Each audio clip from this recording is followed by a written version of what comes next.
Hi everyone, Assalamualaikum and welcome back to another video.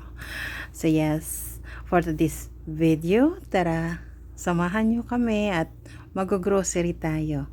So yes, ito na nga, nandito na tayo sa grocery. So,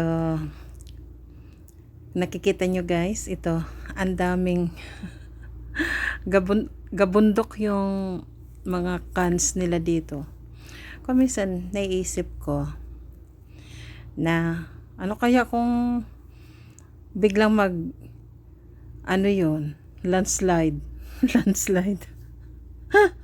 Sabi ko siguro, iwan ko ba kung anong mangyari ng mahulugan ng mga cans na yon, ano, pero hindi naman siguro. Ang tatayog nila, kaya lumalayo-layo na lang ako kasi baka matamaan, di ba? So yes, ito nga, maraming mushrooms dito, iba-ibang mushrooms, diba? May shiitake at saka ito nga, may mga naka-slice ng mushroom sila. So maraming mapagpipilian. So yun nga, nag-grocery kasi medyo matagal ng 2 weeks yata na hindi ako nakapag-grocery. So ngayon, ito nga, kasi meron din kaming pupuntahan guys, at pupunta din kami mamaya sa seaside. So para isahan na lang, mag grocery muna and then saka na yung ibang lakwatsa. So ito nga, marami ditong mga tumbler, kailangan ng mga kids yon. So diba, may cake. Enjoy your sugar. Sige, cake pa more. O, diba? Kailangan diet tayo sa sugar ngayon kasi mahirap na eh. So, ngayon nga pala, andito tayo sa section ng mga ng mga kitchenware at saka school supplies. Nandito. Maraming sila ngayon kasi 'di ba, pasukan na naman yung school. Yung mga bata pala, yung school daw papasok na. Ano ba yan? Diyos ko, kandahilo man ako sa ganun eh. Yung mga bata pala, yon. So ito, maraming apple, 'di ba? Orange, at saka ito nga yung ating peaches na parang donut.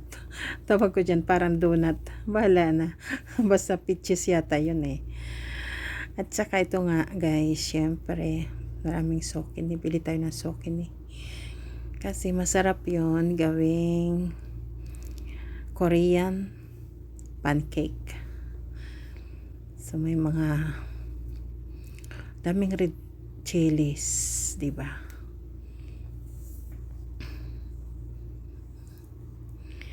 Tsaka dito na naman tayo sa section ng yung mga gamit sa kusina. Nabubudol talaga ako na ito. Ayan. Pero ito, kailangan ko yun. Kasi nabasag yung aking jug. So ngayon, bili tayo ng panibago kasi basag na eh. At saka ito nga, syempre maraming broccoli. Hindi nyo nahalata guys, mahilig ako sa broccoli. Pero yung mga anak ko naman, yung iba kumakain, yung iba hindi. Ganun, hindi mo naman sila mapilit talaga eh. Kasi may kanya-kanyang naibahan siguro sa panlasa, 'di ba? Kayo ganun din ba mga anak nyo? Hirap pa kainin ng vegetable. So ito nga, parang bibili tayo ng mahirap kasi yung nakakalimutan mo ba yung listahan nasa bahay. Ayun pala, beef. Pupunta tayo sa section ng mga karne. Yes. Ito nga, di ba, ampo pala pa nila. Fresh na fresh yung mga dito guys. Yung mga meat. Iba-ibang halos mga beef yan. May buffalo nga dyan eh. Buffalo at saka, pa ba yun? Camel. Meat ng camel meron sila guys. Kasi, yun eh. Diba, may maraming taong kumakain ng camel. Pero ako, di pa yata nakakain ng camel. Ewan ko lang, kung napakain na ako ng camel ng asawa ko. Kasi sabi niya sa akin, ang shawarma daw ay camel. Ewan ko kung totoo yun. Yung pinaka ano ba, di ba sabi natin, meat na ano, hindi yung chicken. Sabi nila, ano yun, camel. Hindi ko alam ha.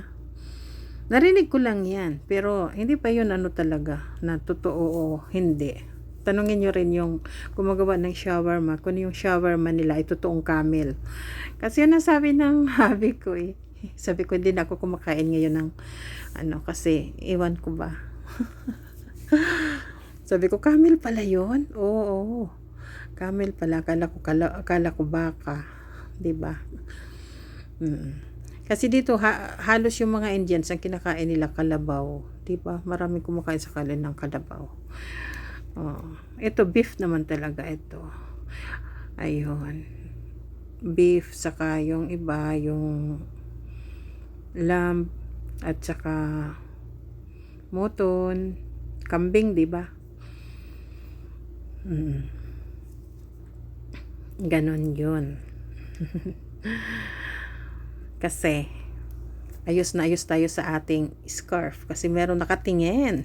Pagkasama ko kasi yung hubby ko saka yung panganay ko, minsan nagkakamali yung ano, nakita yung kaunting buhok. Mama, yung buhok mo lumabas na. O, diba? Meron taga-ayos. Ganun talaga kapag mga anak mo conservative at saka yung tatay. So, ganun nga yun. Ganun naman talaga eh. Kailangan pangalagaan. Diba? Pangalagaan yung mother nila saka yung asawa niya. Ganun naman talaga sila eh. So, ito nga, punta tayo dito sa mga chicken. Hindi maalis yung chicken sa ating kitchen. Kasi, yung anak ko, mayroon kasi akong isang anak na hindi kumakain talaga ng beef. Kahit mutton, hindi siya kumakain. Ang kinakain niya lang ay chicken. Kaya kung nagluluto ako, dala-dalawa. Kung mayroong chicken, meron din na mutton o kaya lamb o kaya beef. Basta ayaw niya ng mga ganon. So, chicken na lang. Mahilig siya sa chicken. At saka, kung napupunan nyo, palagi ako nagluluto guys ng Chinese dish kasi paborito niya yan. So, yes, dito tayo. Ito, meron tayong mga cookies. Ang lalaki ng cookies na ito.